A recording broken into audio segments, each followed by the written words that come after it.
أعوذ بالله من الشيطان الرجيم بسم الله الرحمن الرحيم الحمد لله رب العالمين والصلاة والسلام على أشرف الأنبياء والمرسلين سيدنا ومولانا أبي القاسم المصطفى محمد اللهم صل على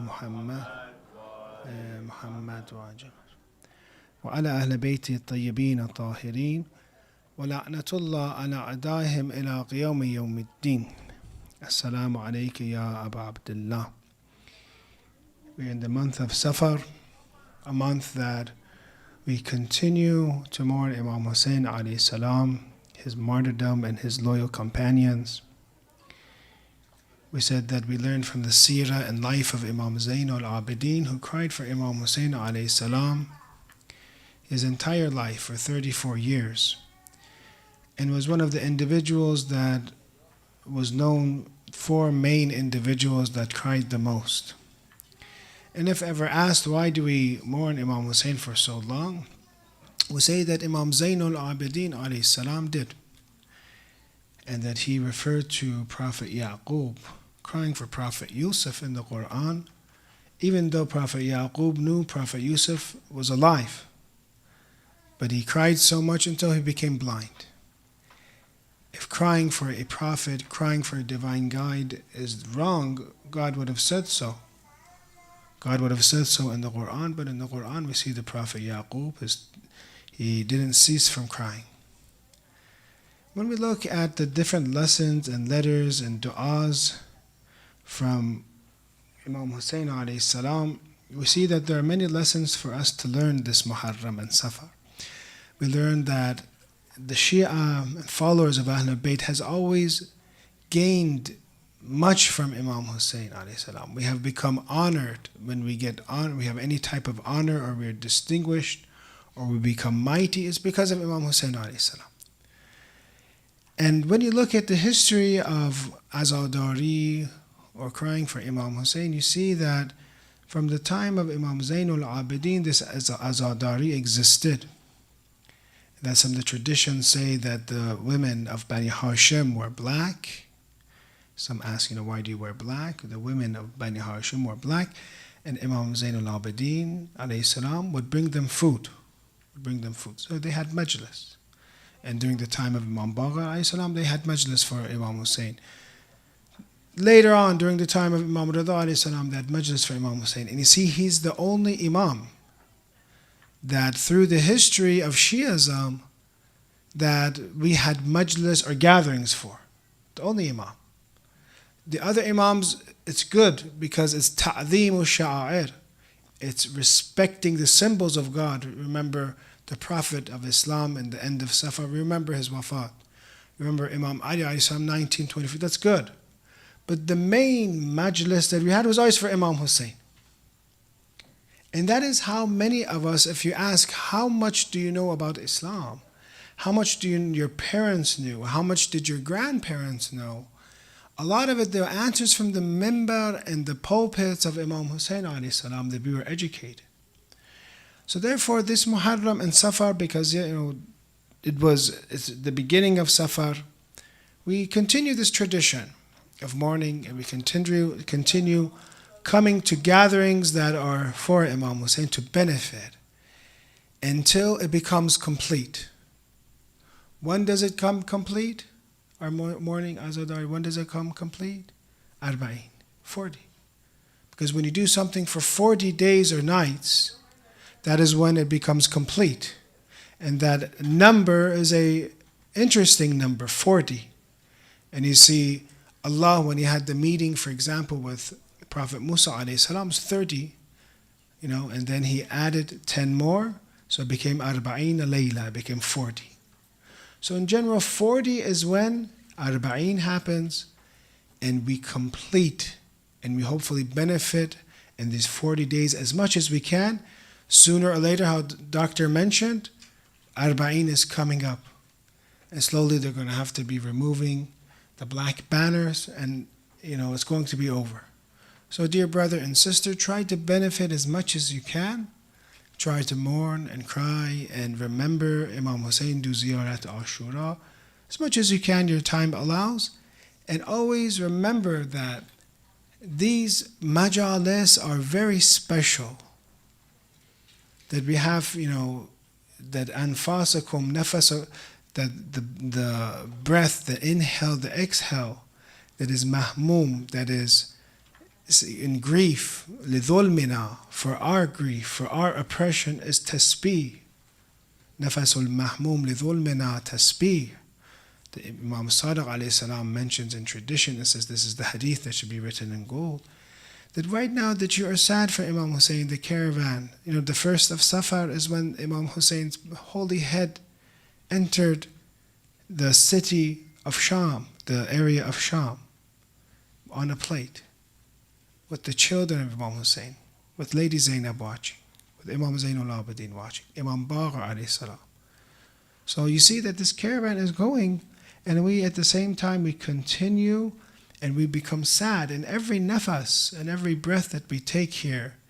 Mourning Imam Hussein for us is tasbih, is glorification of God. So remember that this time period is extremely important for us. And Tuba, and how fortunate are those that are going for the ziyarat of Arba'in. I hear so many, alhamdulillah, from our community, they're fortunate enough to go to visit Imam Hussein alayhi salam. And during this Muharram and Safar from close, they can say condolences and they can cry for Imam Hussein and complete their azadar. May Allah inshallah give us the ziyarat of Imam Hussein alayhi salam, the ziyarat of the shuhada of Imam Hussein, Hazrat Abbas, and the shafa'at of Imam Hussein alayhi salam. So we said there's many lessons to learn from Ashura. We're learning and also we're developing ourselves. From the lessons that you see, once I went through for a youth group, I said, how many lessons can be learned? I typed it in ChatGPT, and it was actually 3.5. It wasn't, I didn't pay the extra money to get 4.0. 3.5, give me 10 lessons. And I looked at them and said, oh, these are pretty good. So give me more. 10 more lessons they gave me from Ashura Imams. Give me more, 30. 30 lessons, ChatGPT, who isn't even that smart. It's not real intelligence. He came up with 30 lessons, and I probably kept going. Some say 100 solid lessons.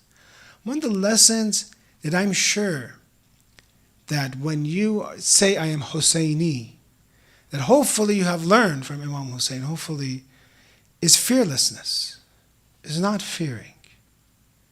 Does Imam Hussein alayhi salam cause you to be fearless? Have the Shia and followers of Ahlul Bayt alayhi salam been fearless? Are they courageous? Do you feel this? That the effect of loving Imam Hussein, talking about him, causes us not to fear. Do you think this is happening personally in your life? Or right now they're telling you, for example, something simple, a hurricane, it's category 4, or 3 became 4. It's going to, you don't need to worry, inshallah, don't worry about too much. It's, alhamdulillah, the oceans here are cool, so with the hurricane's coming, it's going to not be able to expand its power, it's going to lessen in power. But people are worried so much about everything, even the smallest of things, they're always in fear. And as you know, the news, what does the news want to do? Instill fear, so you keep watching. And you like it. It's like watching a scary movie. Oh, it's coming right now. Not to make fun of bala of Allah, but something that they know that you look, it's not as possibly as dangerous as we think. They like to make a big deal so you don't change the channel. So we are living in a time period where people like to frighten us. Sometimes we even like to scare ourselves. We watch scary movies to be scared. We like that feeling. We like the adrenaline. But should a Muslim have fear? Or should we work on ourselves? And should we breed fear? Sometimes we breed it. We like it too. Hey, the hurricane's coming. Get ready. I told some people go to Costco and buy rafts already before they run out because it's coming. So we like to scare each other. And we like that feeling. Or sometimes our kids, we don't even notice it. We are raising a bunch of kids that are afraid of everything. They're afraid to go out and do business, afraid to find work. I'm hearing that even the young people today are even not interested in getting a driver's license anymore. Back then, I'm sure many people that are drivers who used to drive without a license. And your parents a lot of times wouldn't even know, and you would take the car secretly, for example. Today, we live in a time where the youth don't even feel like driving, or they're too afraid of driving, or they don't even just bother getting their license. So it's a terrible time, and a time that we learn from Imam Hussein alayhi salam to stop fearing, stop being afraid, and stop breeding fear. Some things that are of a concern, you don't need to share it with everyone, especially the men in the household. You don't need to share everything with the wife or with the children. You can hold it to your sister and allow them to live a comfortable life while you fear, for example, or you control that fear. So you see that one of the ways that Imam Hussein alayhi salam teaches us is one of the letters attributed to him to the governor of Mecca. He writes a letter, and from the letters of Imam Hussein alayhi salam, there's a lot to learn. And he writes, وَقَدْ دَعَوْتَ إِلَى الْأَمَانِ وَالْبِرِّ وَالصِّلَةِ. He mentions to him that you have called for protection and good and connection. He doesn't want the connection of the governor of Mecca, Imam Hussein. Why? فَخَيْرُ الْأَمَانِ أَمَانُ اللَّهِ. Because the best protection is the protection of God. I don't want your protection. So fearlessness. This is what Imam Hussein's one of the messages. And you can see that Imam Hussein in Karbala is teaching us to stop being afraid. وَلَنْ يُؤْمِنْ اللَّهِ يَوْمَ الْقِيَامَةِ مَنْ لَمْ يَخِفْهُ فِي الدُّنْيَا. And never is one protected from God in the day of judgment unless he feared him in this world. Actually, Imam Hussein is saying, I don't need to fear you. I don't need to fear Yazid. I don't need to fear the army of Yazid. The best aman is the aman Allah. Protection is the best protection of Allah.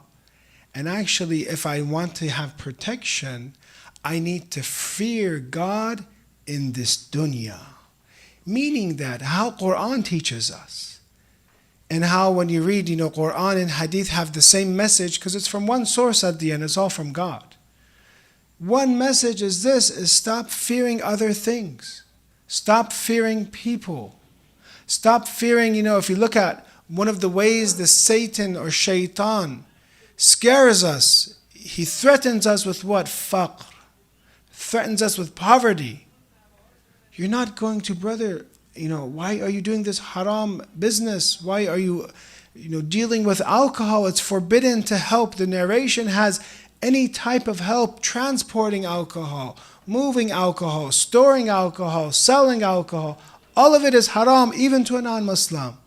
It's haram. Why do you do that? I'm afraid. I won't have income. I'm afraid my rent. I'm afraid. Shaitan keeps saying, fear, instilling fear. And Quran is the opposite. If you look at the Quran, don't be afraid. Allah will provide you. Your rizq is not even from yourself, it's from Allah. Don't be afraid. We're going to go through some of these verses that if you look at the tone and the theme from Quran and from the narrations from the letter of Imam Hussein, it's all about fearing Allah. It's good to fear, but stop fearing people and fear Allah. How much, honestly, when you look at your own life and you think of maybe in this last week how many things I was afraid of, how much was I really afraid of God? And we're going to do tafsir of this. Does it mean that God is scary when we say this? Would the tafsir of khawf in the narration say, I fear my own sins, my own dhulm that I have done, the oppression that I have done? That's what I fear. Because God is just. If you do dhulm and you hurt someone, harm someone, He is just. He's going to make it equal. So therefore, we look at our own lives and say, how much do I truly fear God?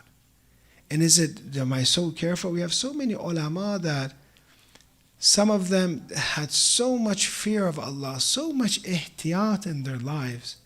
Sometimes a street, for example, one of our maraja, was a street that he thought maybe it was usurped. The land was ghasb. Instead of walking home for 15 minutes, he did ihtiyat, he feared Allah. It would take him 1 hour to go around that street or that property that he thought, was destroyed for no reason, because he thought it was ghasb, he thought it was usurped. 1 hour, why fear? It's good to do ihtiyat sometimes. It's good that your whole entire day you're waking up and you fear God, that God, I'm afraid maybe that one day I'll commit sin, I need your help. So when you look at the things that we fear, Quran talks to us, or this letter, let's finish this letter. وَلَنْ يُؤْمَنْ اللَّهِ يَوْمَ الْقِيَامَةِ مَنْ لَمْ يَخِفْهُ فِي الدُّنْيَا فَنَسْأَلُ اللَّهَ مَخَافَةً فِي الدُّنْيَا تُوجِبْ لَنَا أَمَانَ يَوْمَ الْقِيَامَةِ. So I ask in this letter, Imam Hussein _salam, writes that we ask for God His fear in this world so that we can attain His protection on the day of judgment, that day when we will see Allah, who is Maliki Yawmiddin, the owner of the day of judgment. Let's go through some of the verses in the Quran. Fear is one of the biggest tests of man. If you can look at this, fear is one of the biggest tests. Look at this verse. فَلَمَّا كُتِبَ عَلَيْهِمْ الْقِتَالُ إِذَا فَرِيقٌ مِّنْهُمْ يَخْشَوْنَ النَّاسَ كَخَشْيَةِ اللَّهِ أَوْ أَشَدَّ خَشْيَةً. So when fighting was ordained, and fighting is something that is hard. During the Prophet's time, fighting is ordained. But then at once, a party of them feared men as they feared Allah, or even greater fear. So fighting was ordained, said, no, not me. It's too hard. And you see that those that, they claim that they're some of the closest, they're actually, to the Prophet, they're actually those that ran away the most and the fastest. And you see that those that love the Prophet of Islam truly, like Amir al-Mu'mineen, they're the most fearless when it came to battle. They said, our Lord, why have you decreed upon us fighting? We have. وَقَالُوا رَبَّنَا لِمَا كَتَبْتَ عَلَيْنَا الْقِتَالَ. Why did you even do this? They start questioning. They don't want to go to battle. So you can take this to anything, but the fear factor. And then you see that if only you had postponed us for a short time, maybe you postponed this war for us, it would be okay. We're afraid. Then Quran mentions something very interesting to them. قُلْ مَتَاعُ الدُّنْيَا قَلِيلٌ. Say, Prophet, tell them that the enjoyment of this world is little. What are you afraid of? What are you going to lose? This world, its mata is weak, it's little. However much this world that we're so attached, we're afraid of losing, it's only going to last 10 more years, 20 more years, 50 more years. It's going to be very limited in terms of quality. So therefore, don't be afraid. Don't be afraid of death.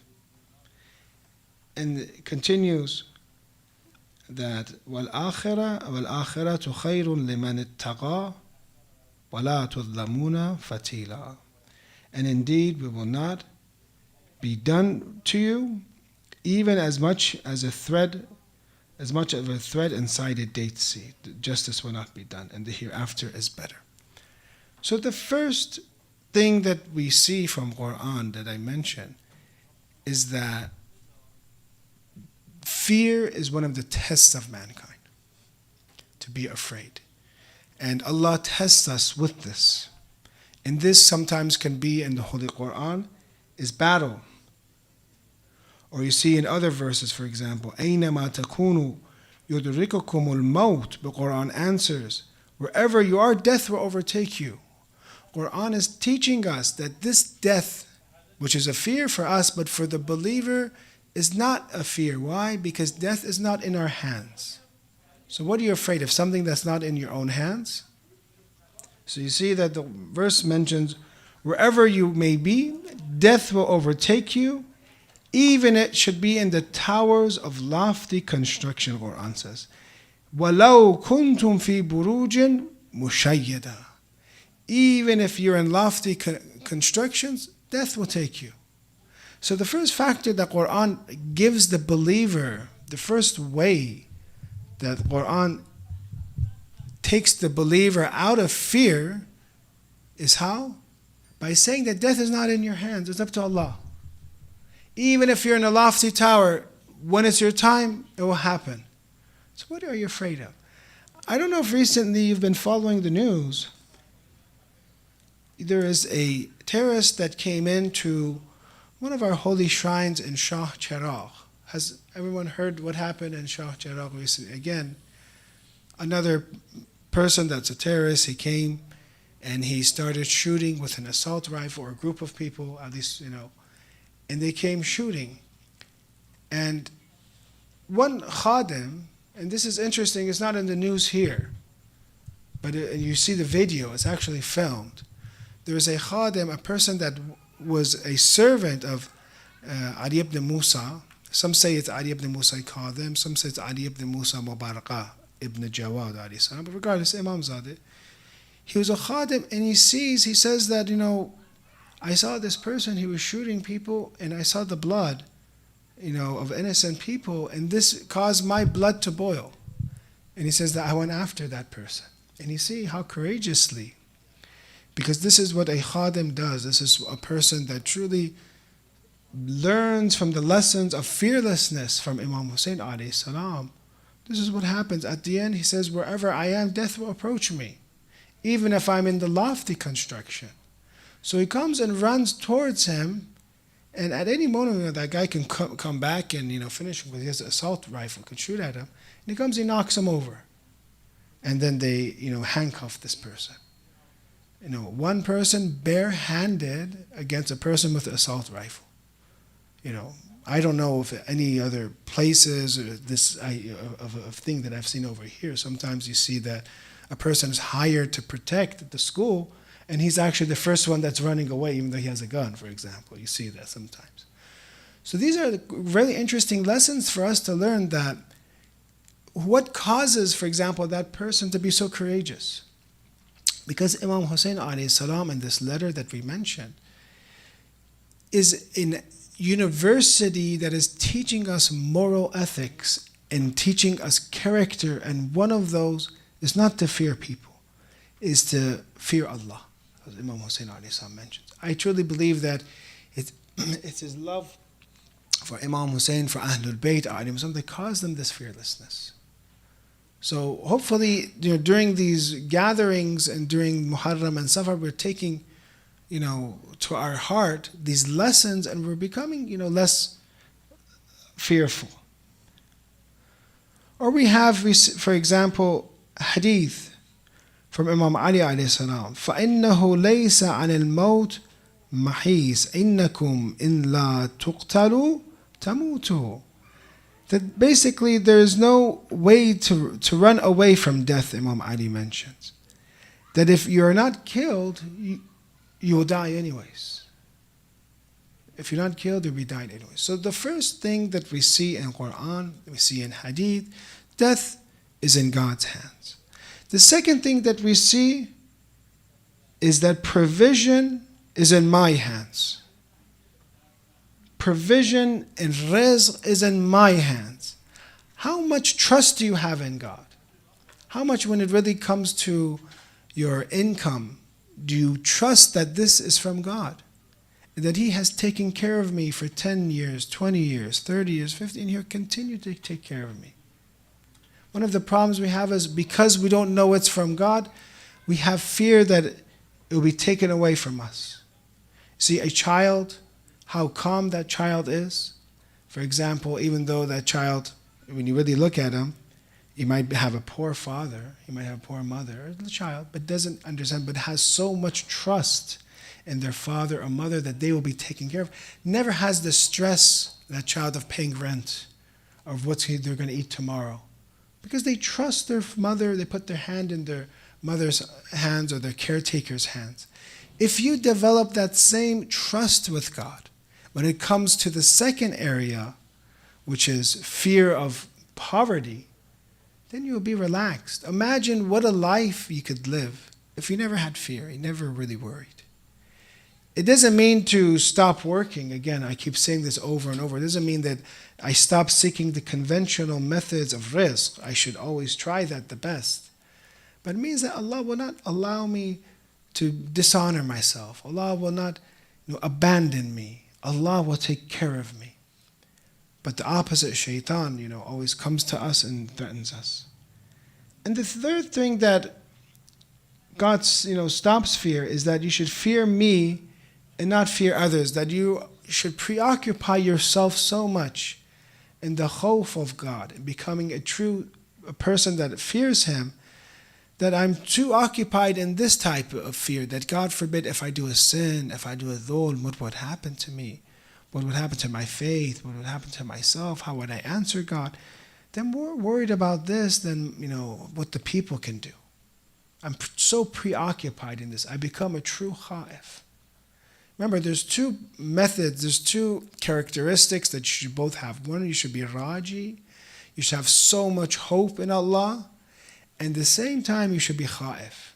And this is a nur of khawf and raja, both of these. In both of these, unfortunately, we lack. We're not hopeful is how we should truly be hopeful. We don't fear Allah how we truly fear. So remember, this fearlessness is a great lesson from Imam Hussein alayhi salam. Let's recite Salat ala Muhammad wa ali Muhammad.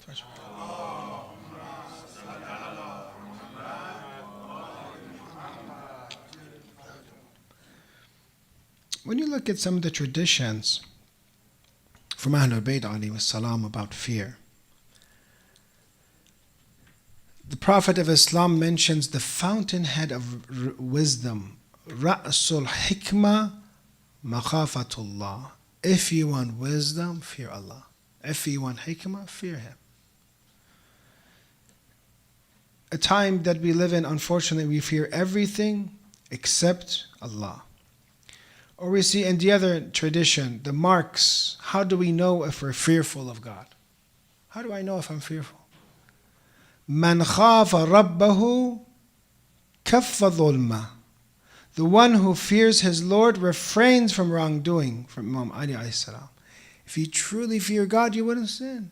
If you truly feared God, you wouldn't do anything wrong. You wouldn't harm others.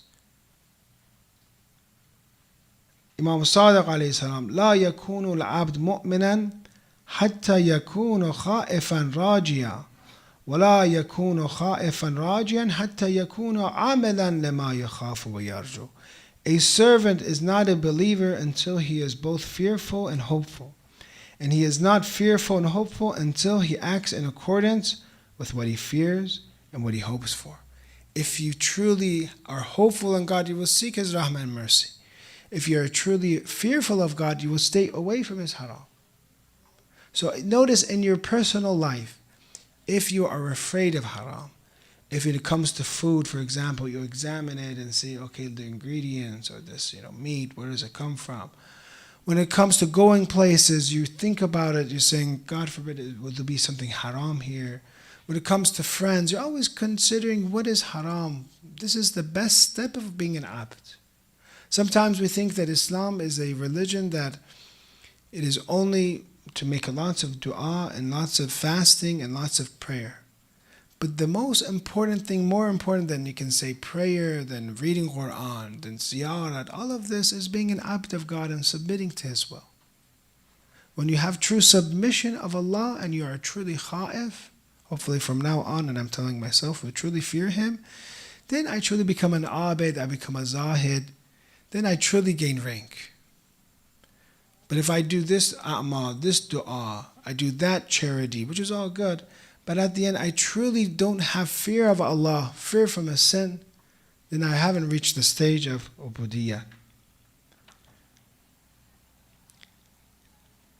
So we said, explanation of fear. إِذَا خِفْتَ الْخَالِقِ فَرَرْتَ إِلَيْهِ. When you fear the Creator, you escape to Him.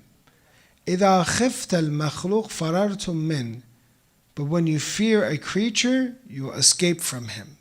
So when you look at the tafsir of the meaning of khawf, it doesn't mean that God is scary. It just means that you fear your own actions. And because you fear from your own sins, you go towards Allah. Farartu ilay. I go towards Him.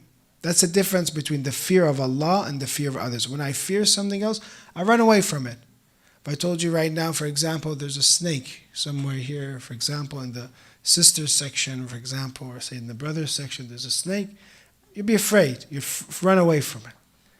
But when I talk about khawf of Allah, it means you should seek Him more.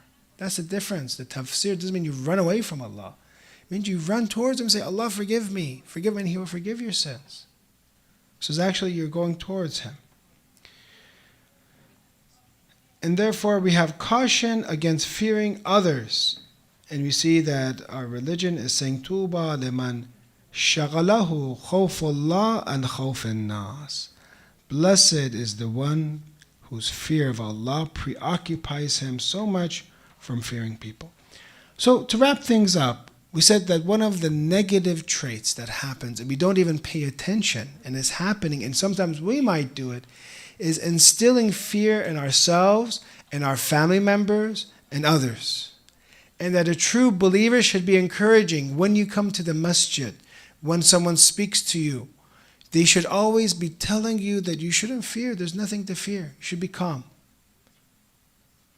And yet, as parents, as educators, sometimes we make the great mistake as teaching and raising kids that are always fearing everything. You should teach them that you have Allah. You shouldn't be afraid. Teach them to be strong.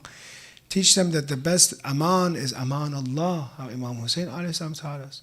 So that when it comes to having true khawf, and when it comes to having a true good life, it is one that is without fear, because the awliya of Allah, la khawfun alayhim wa la hum yahzanun. The wali of God doesn't fear.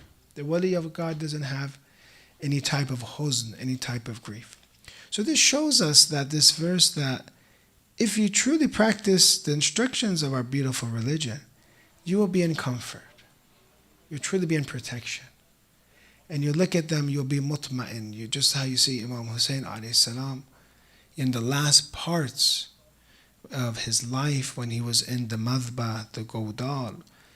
People were fearing who's going to actually kill Imam Hussein alayhi salam. People were in distress. But you see that Imam Hussein alayhi salam was nafsul mutma'inna, was the calm soul. And very calmly, he submitted to the will of Allah, asked help and sought Allah's help.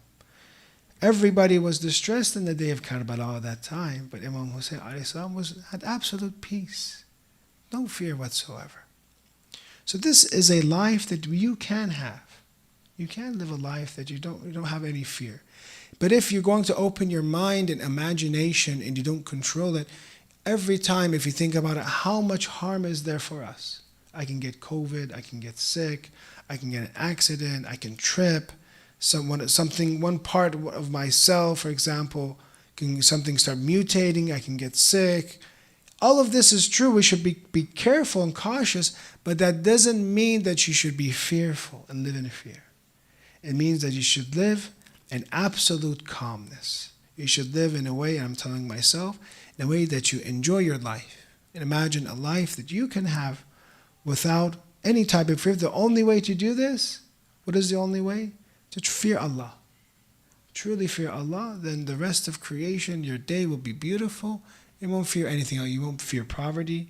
You won't fear, death, anything else. Actually, for a believer, we'll wrap it up with this, that death for the believer should be sweet, the anticipation of it. Not that we hate our lives, but for the believer, there's no fear of death, because death for us is the removal of barriers, is liqa'ullah, is the meeting of Allah. If I told you right now, do you want to meet Allah? If you want to see Him, meet Him. So yes, there's no fear in that. You're going to meet Him. It's the time to meet the Imams, because the first person that comes to you is Rasulullah and Imam Ali alayhi salam. So the believer actually has an excitement, has an anticipation, that has a yarju liqa Allah, as the Quran mentions. There are those that have raja, their faith, their hope is in meeting Allah. So we should have that. And when you have faith in meeting Allah, nothing else should therefore cause us to have fear. May Allah make us, inshallah, of the fearless. May Allah allow us to teach each other, teach our communities to be fearless, to be brave, inshallah. And whenever you hear things, that or, scare someone, there's no reason to say it in a way to instill, to breed fear for them. Let's dim the lights and talk about some of the musibats of the month of Safar.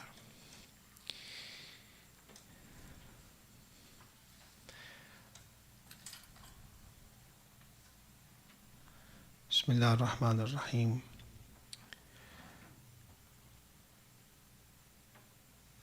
When you look at what's going on with the caravan of Imam Hussein alayhi salam, and you see that in one of the details, and I was speaking with one of the brothers today and mentioned how beautiful the Ziyarat Nahiya is, and what details, and it's tribute to Imam Zaman, what details it has about what happened to Imam Hussein and his family. It says, وَالصُّبِيَا أَهْلُكَ كَالْعَبِيدِ. It says, when the head of Imam Hussein was raised on a spear, your family were captured like slaves. Like how they take slaves. The family of Rasulullah were like slaves now, from Ziyad Nahiya. And the way that they took them, the details of it is in the ziyarat. I want you to imagine this caravan after losing all these shuhada, losing Imam Hussein, following the heads on spears. وَصُفِّدُوا fil hadid. They were bound with iron chains. They had chains on them. I want you to think of that. What does it mean that the family of Imam Hussein are now bound in chains? فوق أقطاب المطيات. Atop camels, they're chained. تلفه وجوههم حر الحاجرات. The midday heat scorches our face. Many times we go out, we wear a hat, for example. It's too hot, we don't like direct sunlight. But imagine hours of hours, how long do journeys take? In the family of Imam Hussein that was always respected. The family that when they would ride a camel, there would be a halqa of the Hashimis. The Hashimis would circle them so that nobody would see the physical form of this family. But now there's no Hazrat Abbas to protect him anymore. There's no more Imam Hussein to protect him anymore. And they're taking them on top of camels, taking them in the midday heat. يُسَاقُونَ فِي الْبَرَارِ وَالْفَلَوَاتِ. They were driven across deserts and wastelands. What a long journey it is.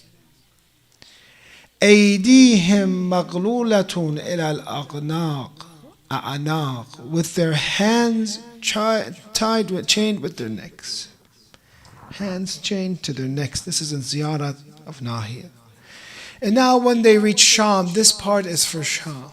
This part is for that difficult time for the family of Imam Hussein alayhi salam. يُطَافُ بِهِمْ فِي الْأَسْوَاقِ. That they were paraded around the markets. They were paraded as if they were for sale. This is the family of Imam Hussein alayhi salam. And when this caravan comes and reaches Sham, they take him to a kharaba, a ruined place, a destitute place. There, the daughter of Imam Hussein, Hazrat al-Ruqayyah, some say Fatima al-Saghir, she is crying because she's 3 or 4 years old. And she misses her father, Imam Hussein. She's wondering, where did her father go? How come he's not talking to me? Where did he go? Possibly. In the brutal Shamis, the army of Yazid, they say, oh, you want your father? Because she was crying for her father. They said, this is your father. And they show this little girl of Imam Hussein alayhi salam, they give him the head of Imam Hussein. She takes this head, and in some of the maqtal, it talks about a conversation that Lady Ruqayyah has. I don't know if you've ever been to Syria. I have seen it. They opened the tomb and they opened the grave of Lady Ruqayyah. So maybe only this big. It's the grave of a child. This is how small she was. The grave is this big when they open it. I've seen videos of it. So they take this 3-year-old and present the head of Imam Hussein. She begins a conversation. What do you think that Ruqayya would tell Imam Hussein? Those that have daughters, they come and they tell you what happened. They have a conversation. Maybe she said, Baba, father, now that you're here, let me tell you, they didn't give me anything to eat. I haven't eaten anything. They didn't even give me bread, father. Maybe she's telling her father, Father didn't even give me water. Father, this whole way I had to walk barefoot on the sand. Father, where have you gone? How come you don't talk to me? Are you upset with me, Father? Where have you gone? In some of the lines that it's recorded, it says, Ya abata man alladhi aytamani ala sighara siddi.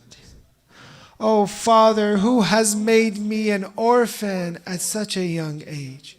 She's Ruqayya, but she has aged like a lady that is 100 years old. Maybe there she's speaking to her father and saying, Father, I'm similar to your mother, Fatima to Zahra now. Now I know how it feels to be hit in the face. When they hit a child in the face. When the large hands of a Shami army person hits the face of a small girl, their faces are tiny. They cannot defend against themselves. So when they hit them, it hits both cheeks at the same time. Inna lillah, inna ilayhi raji'un. Because of Sayyidah Ruqayya, because of the camp of Imam Hussein alayhi salam, may Allah answer all your hawa'ij and du'as, inshallah. I don't know of a better time, better way to get your prayers answered, inshallah. Hopefully, because of the barakat of this majlis, everything that you want that is good for you, may Allah, hopefully with the small hands of Lady Ruqayya, unravel your problems that are in life. Ya Allah, give us, inshallah, ziyarat of Imam Hussein alayhi salam. Give us the ziyarat of Karbala, inshallah. Give us the ziyarat of Sham, of Damashq, inshallah. Ya Allah, forgive our sins. Make us truly khaif from tomorrow, tonight on. Make us truly fear you. Remove the fear of others from our hearts, inshallah. Remove the fear of poverty. Remove the fear of death from us, inshallah. Allow us to live comfortable lives, inshallah. Our family members, those that have started this masjid and funded this masjid, may Allah give them and bless their souls and give them reward of this majlis, inshallah. May Allah bless all of you that have come here for the majlis of Imam Hussein and help all the volunteers and all the organizers and preserve them, inshallah, for us. Make us of the companions of the Imam of the age with a salawat ala Muhammad wa ali Muhammad.